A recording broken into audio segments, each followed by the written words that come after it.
Estamos con un maestro que es el magíster Luis Lullo. ¿Cómo está, doctor Lullo? Director de la Escuela Profesional de Psicología de la UMA, Universidad María Auxiliadora. Buenos días, Chema. ¿Cómo Qué le va? gusto poder estar aquí nuevamente contigo. Estamos todos estresados, la calle está estresada, etcétera. Y yo sé que el tema de hoy día es el bullying, que es un gran tema, pero hable un poquito sobre este estrés que estamos padeciendo todos y que ¿a qué Dios nos podemos? ¿Hay algún santo antiestrés en que usted conozca? ¿San Judas podría ser antiestrés de repente? No. Gracias, Chema, por la introducción. En primer lugar, quisiera extender un cordial saludo a todos los maestros de nuestro país, quienes arduamente han tenido que adaptarse a las distintas circunstancias, a esta situación de estrés que muchas veces no las vemos, pero sí las expresamos. Totalmente. ¿No? Y necesitamos precisamente ir creando ciertas deidades, ¿no? Para que nos generen calma, tranquilidad, ¿no? Ante la incertidumbre, que nos involucra en distintos escenarios. Sí, pues. Bueno, el bullying es un gran tema, es un tema que tiene que ver con muchísimos factores, evidentemente, pero hay una modalidad de bullying que es el ciberbullying, el bullying digital, que según he visto, en algunos casos ha sido como hasta causa de suicidio de algunos jóvenes. ¿Por qué? Claro que sí. En realidad, para poder contextualizar el tema del ciberbullying, hay que entender primero qué cosa es el bullying, ¿no? Que es un sistema continuo de agresión. El bullying como tal es una manifestación de agresión reiterativa, donde existe también un abuso de poder, digamos, en la parte física, psicológica, social, cierto estatus sobre alguien de pronto más indefenso. Que no necesariamente golpes físicos. Por supuesto, no solamente es la parte física, pero es reiterativa, ¿no? Esto, y lo digo en función de especificar y no minimizar otros actos de agresión que pueden existir en la escuela, ¿no? Existen distintas formas de violencia, de pronto de conflictos en el aula que no pueden ser catalogados como bullying como tal. Lo que pasa es que este término se ha tergiversado demasiado a lo largo de la historia, ¿no? Pero las investigaciones actuales señalan que tenemos que especificar qué cosa es exactamente el bullying para precisamente intervenir adecuadamente en estas situaciones. Uno de los aspectos es la reiteración de esa conducta de agresión, digamos. ¿Y por qué ocurre una reiteración, una habituación de ciertas conductas? Habituación, correcto. Porque ha habido permisividad, porque ha habido cierta normalización de ciertas conductas reiterativas, como que si esto fuera normal, habitual, resolver un conflicto, por ejemplo, alzando la voz, mostrando cierta dominancia sobre el otro, teniendo falta de asertividad. Y esto es muy común verlo en otros escenarios. Lo vemos a través de las noticias, lo vemos en las calles, y eso se naturaliza y llega a la escuela como una alternativa de dar solución a ciertos conflictos. Y como es algo habitual, es algo normal, se vuelve reiterativo. Y ya no nos alarmamos ante esas situaciones, pero están ahí latentes. Y mencionaste el ciberbullying.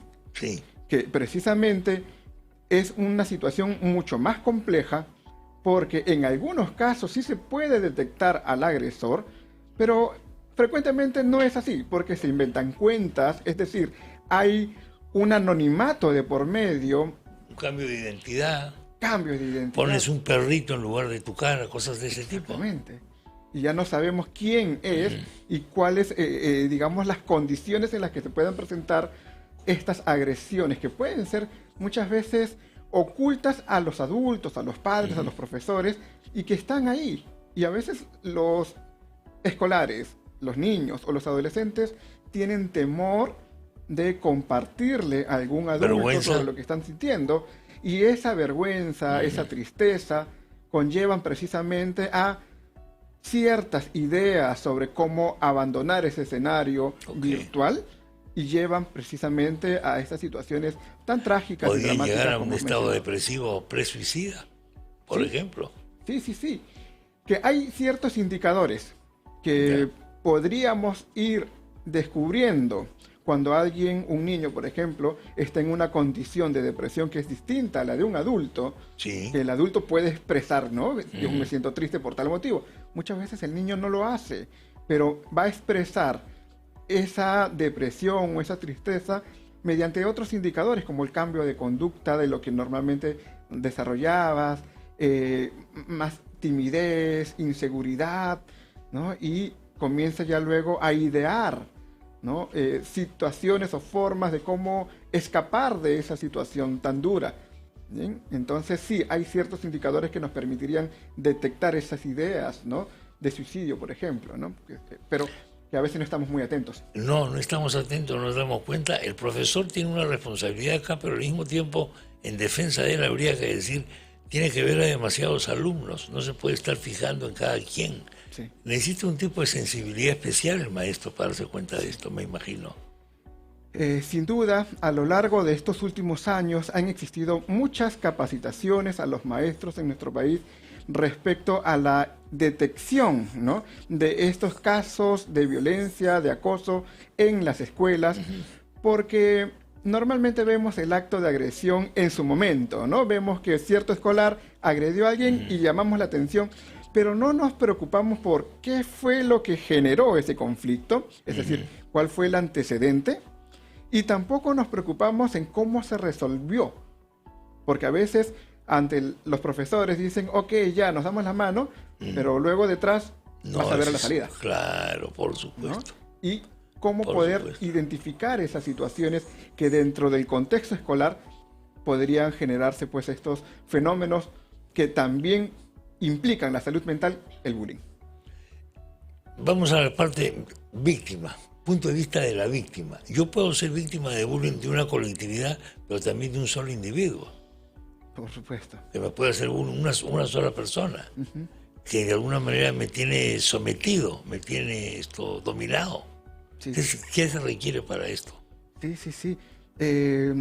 A ver, el hecho de que exista un solo agresor sí. No implica que estén aislados con la víctima. Siempre va a haber un contexto, siempre va a haber un entorno. Siempre va a haber un contexto. Y este entorno puede ser muy insensible. ¿Complicidad pasiva? ¿Algo así?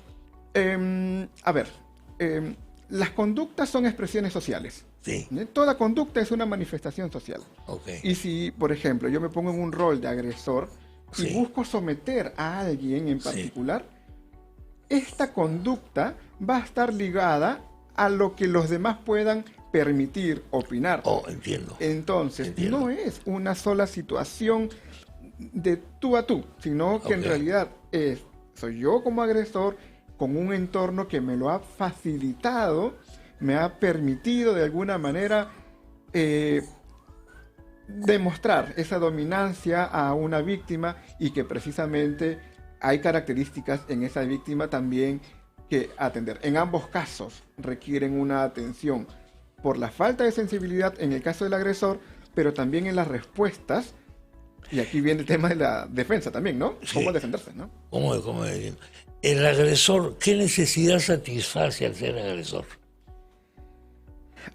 Las investigaciones que se han hecho respecto al bullying muestran ciertos matices muy particulares.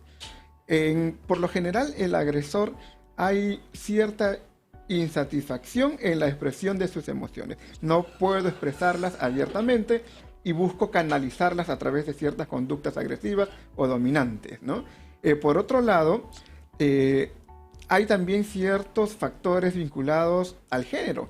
Hay investigaciones que, por ejemplo, han demostrado que los escolares hombres tienden a agredir en la forma de demostrar su superioridad, su masculinidad, su poder, su fuerza, mientras que en el caso de las mujeres, que en el bullying tradicional es menor, pero en el ciberbullying aumentan sus cifras. Aumenta la cifra, ¿no? De las mujeres. Es por un tema muchas veces de datos, de secretos, de confidencialidad, ¿no?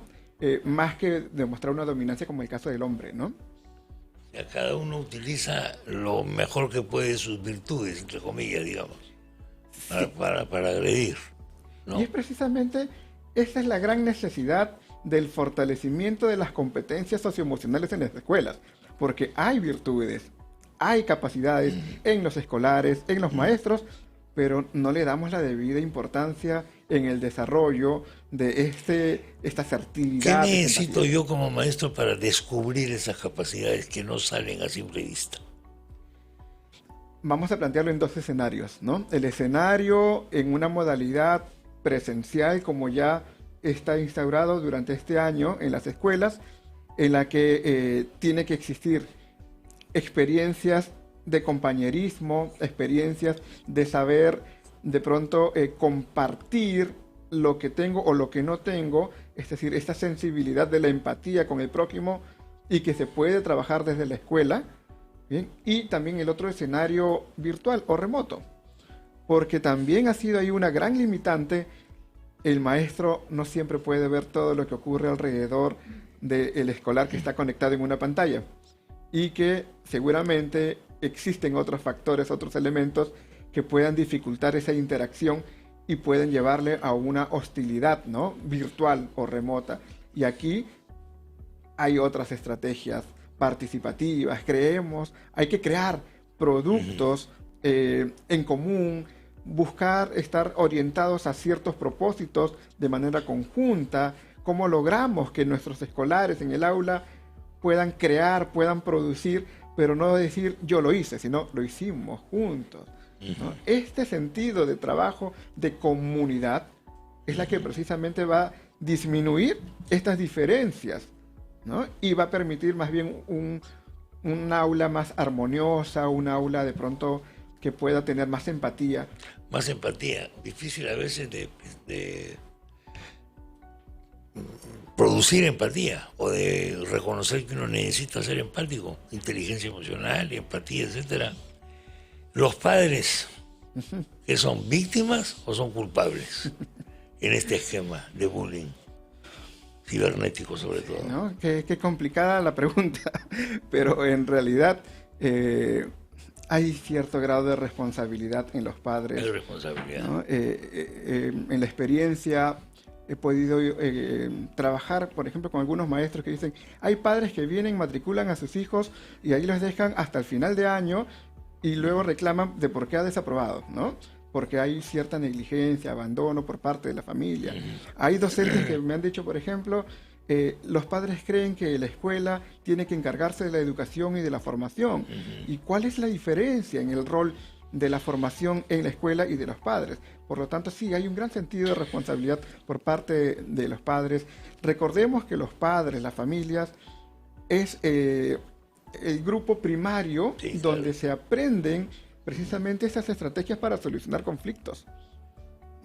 Y si los padres nos capacitamos, nos preparamos para resolver adecuadamente las adversidades en el hogar, va a permitir que este niño, que ha crecido con un entorno en la que se han desarrollado estas competencias, las transmite a la escuela, las lleve a la escuela y facilita la confianza, porque si este niño o es agresor o es víctima, va a recurrir a sus padres para precisamente atender esa situación difícil que está viviendo en el aula.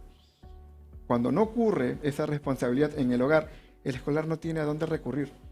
Y a veces llega a otros compañeros que en lugar de orientarlos bien, muchas veces terminan siendo cómplices de una situación lamentable de agresión en el aula. Claro. ¿Cómo recuerda uno estas experiencias después? Es decir, si yo soy víctima de bullying en el colegio, sí, por ejemplo, ¿qué influencia puede tener esto en mi vida 20 años después, 30 años después? Bien. Cuando supuestamente ya soy un adulto. Sí. Las investigaciones que se han desarrollado respecto al bullying han demostrado que el ser humano tiene una alta capacidad de resiliencia, de recuperación de estas situaciones, que en algunos casos es considerado como estrés postraumático, ¿no? Vemos situaciones... Estrés postraumático. Vemos situaciones muy graves en las escuelas que de pronto requieren un tratamiento muy particular, muy especial para la superación de estos casos.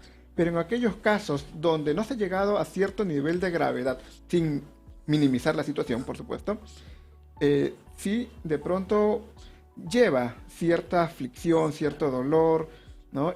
Incluso ya cuando se está en la vida profesional adulta, uno dice, ¿por qué no pude defenderme? ¿O por qué no hice tal situación? O incluso hay investigaciones que demuestran que los niños en nivel primaria que no han logrado resolver sus conflictos en el ámbito escolar, terminan replicándolo en el ámbito laboral. Ah, no me diga. Ah, caray. Sí, ¿no? Entonces, si Ah, no caray. tuve la oportunidad, las estrategias para resolver esos conflictos en el nivel primaria, ¿no? Hay investigaciones que han Es un demostrado pendiente que son me llevo y situaciones lo que puedo vuelven. aplicar como adulto y en el ámbito laboral, etcétera. Sí, sí, sí. ¿No? Entonces, Por por ejemplo, eso si yo he sido buleado de chico, puedo ser un gerente siniestro es posible. en una empresa, por ejemplo. Es posible, ¿no? O Lo al que pasa es revés. que hay ciertas habilidades no solamente en los puestos gerenciales, sino también en el colaborador, ¿no? Claro. Que de pronto es tu compañero de trabajo, pero Claro. que tiene Ahí ciertos sí. conflictos, ¿no? A lo cual se puede llamar el moving, ¿no? Que es el término del acoso laboral. El moving, Así. claro, el moving. Oye, hay una canción de, ¿cómo se llama? Caradiaba. Caradiaba, ¿cómo se llama, Valentina? Raúl Romero, mi gran amigo, caramba. Hay que invitarlo al programa. Hay una canción que tiene que ver con el bullying y que más bien es la persona que ha sido bulleado, pero después se venga de la sociedad. Yo fui Lorna, no sé si la pueden encontrar ahí. Yo fui Lorna. A ver, vamos a escuchar. Porque hay algunos que sí, que en el colegio han sido muy oprimidos, Sí. bulleados, etcétera. No sé si la palabra bulleado es correcta. Había un chico tontito que no era yo, pero no se preocupen, es cosa del ayer. Antes de confesarles que sí era yo, tenía 2 cachetes rosaditos en la cara, era un poco gordito y mi mami me mimaba. Cuando llegué al nido, ellos me dijeron que me siente adelante, que no había más haciendo. Yo extraño a mi mamita, los demás niños me pegan. Me hago la caquita cuando alguno me remeda. Por eso cuando salgo después de las clases, yo abrazo a mi mamita porque yo la quiero mucho. Yo fui Lorna.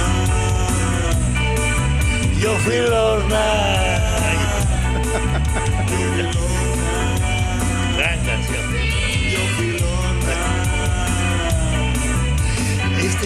Esta Lorna, sin embargo, después, cuando es grande, se venga de la sociedad y se convierte en un tipo absolutamente exitoso y se ríe de los que los han, los que los han batido, digamos, los que lo han bulleado. Bueno, bullying siempre ha habido, lo que pasa es que el nombre no se usaba, obviamente, ¿no? Es correcto, ¿no? Sí, hay situaciones como las que hemos escuchado en esta canción, en la que evidentemente quedan rezagos de pronto de la tristeza, de la insatisfacción, de la culpa muchas veces. La culpa. Y que termina generando precisamente estos actos vengativos, ¿no? De manera intencionadas. Mamá, me están batiendo. ¿Qué habrás hecho, pues? Ahí te crean la culpa. Exacto. O sea, tú eres el culpable de tu propia violación, de tu propia invasión, ¿no? Terrible, ¿eh? Sí.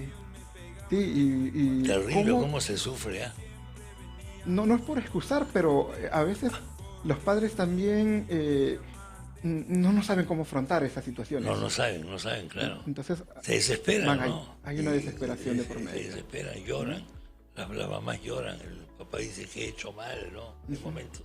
Sí, ¿no? Lo que dicen, ¿en qué he fallado? ¿En qué hemos fallado? O dicen, defiéndete, ¿no? Defiéndete, ¿no? Defiéndete, ¿Por qué te quejas, no? No te quejes, defiéndete, también, efectivamente. ¿no? Como que si es algo que tenemos que soportarlo, tolerarlo, vivirlo y está bien, ¿no? En la sociedad. Entonces son expresiones que a veces se pueden decir sin medir las consecuencias que a la larga pueden ser muy lamentables, ¿no? Buscamos nosotros de alguna manera incentivar la lectura en nuestros estudiantes de pregrado, por ejemplo, que revisen investigaciones en el ámbito educativo, ¿no? Que estas investigaciones no solamente queden en una revisión de literatura, sino cómo reflexionar para proponer respuestas adecuadas en los padres, por ejemplo, ¿no? Y hacemos simulaciones, ¿no? En casos de agresión, de violencia, ¿no? tenemos en la UMA una cámara GESEL, por ejemplo, donde se puede hacer entrevistas, ¿no? En casos de violencia escolar, y cómo entrevistar a los padres, cómo entrevistar a la víctima, ¿bien? Y precisamente necesitamos esos espacios de aprendizaje. Y afortunadamente se está incentivando porque hay más conciencia ahora. Hay más conciencia, pero también se va tergiversando, como lo mencioné, el nombre, ¿no? del bullying a otros escenarios, a otros espacios, ¿no? En clases, por ejemplo, a veces yo les pregunto a los chicos, ¿no? Si una profesora agrede a un escolar, ¿qué cosa es? Sí. Y todos dicen bullying. No, no es bullying. Pero no es bullying. No es bullying, claro. Eso es violencia infantil. Violencia, por supuesto. Y necesita un tratamiento distinto y diferenciado. Es distinto. Pero es que en el colectivo hemos creado esa imagen de que cualquier acto de agresión es bullying y no lo es. Lo que pasa es que a veces para ilustrar lo que es el bullying, ponemos escenas de una trompeadera en el colegio. Sí. Eso no es bullying, pues eso es mechadera, pues. Como se decía, no sé si ahora se emplea la palabra. Déjeme hacer una breve pausa. El magíster Luis Luyo, director de la Escuela Profesional de Psicología de la UMA, Universidad María Auxiliadora. Este tema da para muchísimo, es de absoluta actualidad. Las redes sociales tienen tantas cosas positivas, pueden ser también un infierno. Yo participo poco en las redes sociales, debo decir. Bueno, ahora estamos en redes sociales transmitiendo esto, por supuesto, pero digo como tuitero o como esto no soy bueno. Pero yo entiendo que para mucha gente, estos jóvenes sobre todo, pueden ser un infierno. Sí. Que te batan, por ejemplo, en las redes sociales constantemente, permanentemente, etcétera, etcétera. Te llevan a niveles de desesperación, sobre todo porque la cultura actual es la cultura de la apariencia, es la cultura de la forma. Y es la cultura de lo efímero, ¿no? Entonces, que me maleen en una red social es bien bravo.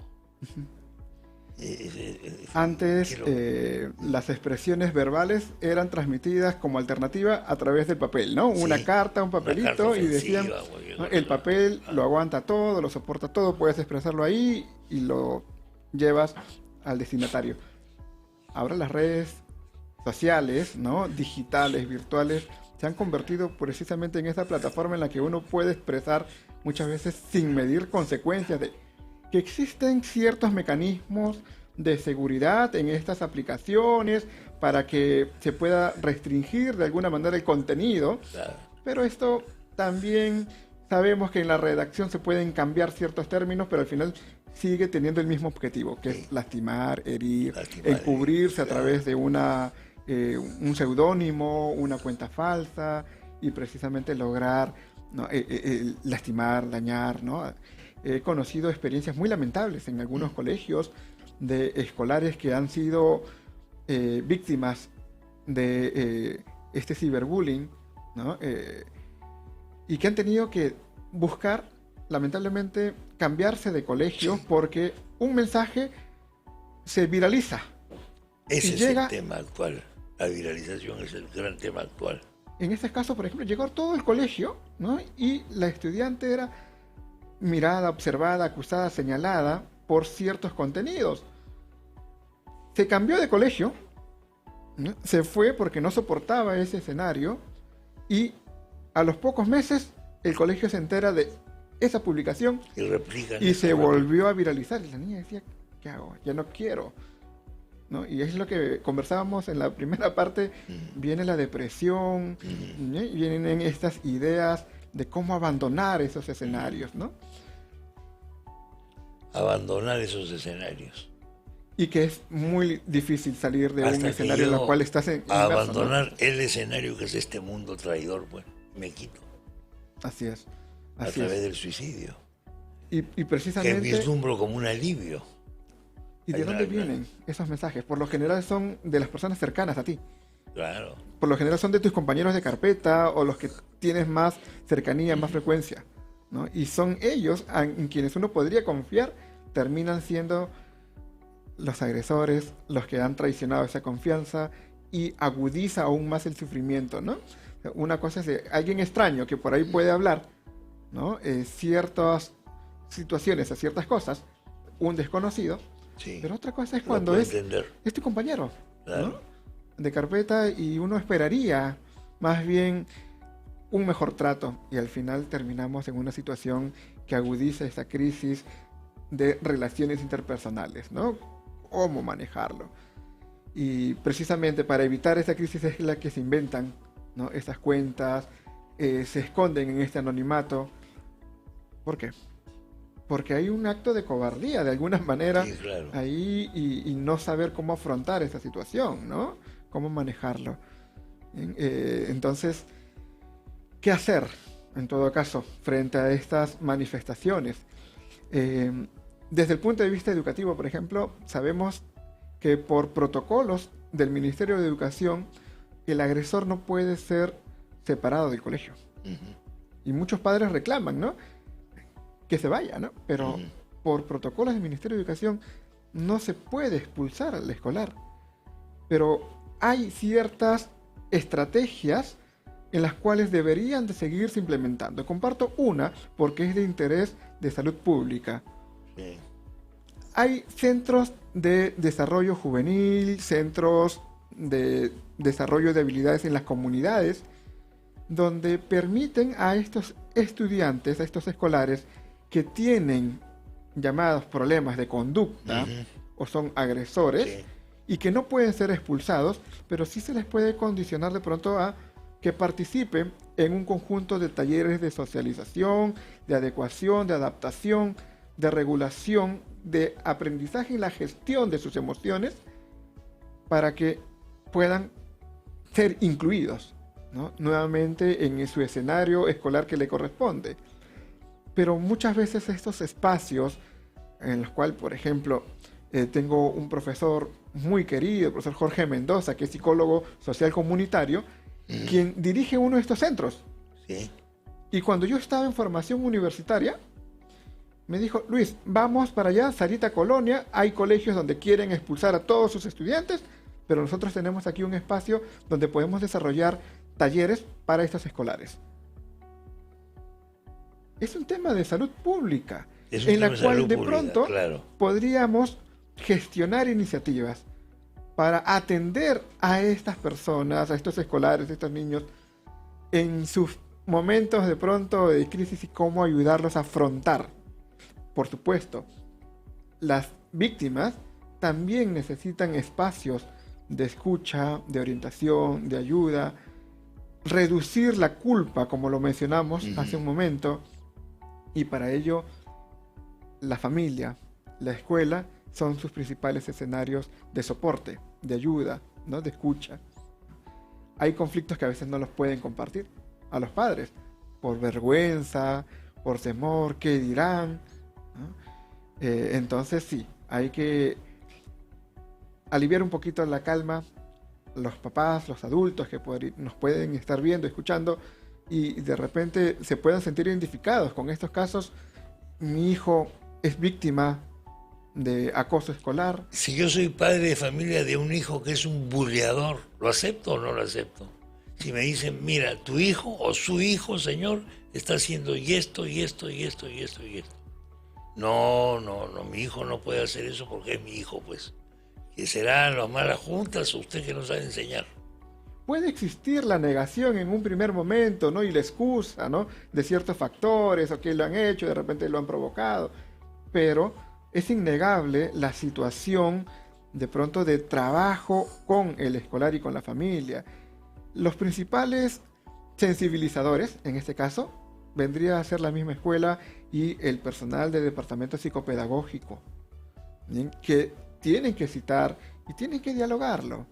No es para revictimizar a la víctima ni agudizar la crisis en el agresor, sino reducir de pronto esta situación de estrés que está encubierta y manifestada en situaciones de agresión, y escuchar qué es lo que está pasando. De pronto no les hemos dado estrategias para resolver estos conflictos, ¿no? Quiero pedirte un cuaderno y no lo sé pedir asertivamente, sino que voy y lo arrancho. ¿Por qué? Habría que conversar qué es lo que está generando estas situaciones y mostrarle alternativas de cómo pedir algo sin necesidad de demostrar cierta agresión. Lo que pasa es que la agresión puede ser hostil, es decir, causada por afectos, ¿no? Pero también puede ser una agresión instrumental. Es decir, quiero lograr algo y para lograrlo agredo, ¿no? Claro. Entonces, la identificación de estos casos de manera particular va a requerir un análisis de qué es lo que está generando esta conducta agresiva para poderla intervenir adecuadamente. No todos los casos son iguales. Yo le cuento un caso de mi colegio, pero estamos hablando de hace muchísimos años, ¿eh? ¿Sí? Había un pata de mi clase, contemporáneo, que estaba siendo buleado, esa palabra por supuesto en aquella época no existía, por otro. Sí. Este otro lo batía todo el tiempo, lo dejaba en ridículo delante de los demás. Hacía que los demás se rieran de él.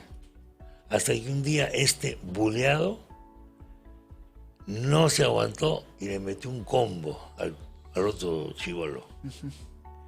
El profesor del colegio, era un colegio religioso, viajábamos en el mismo ómnibus, por eso cuento todo esto, porque en el ómnibus se notaba esto. Sí.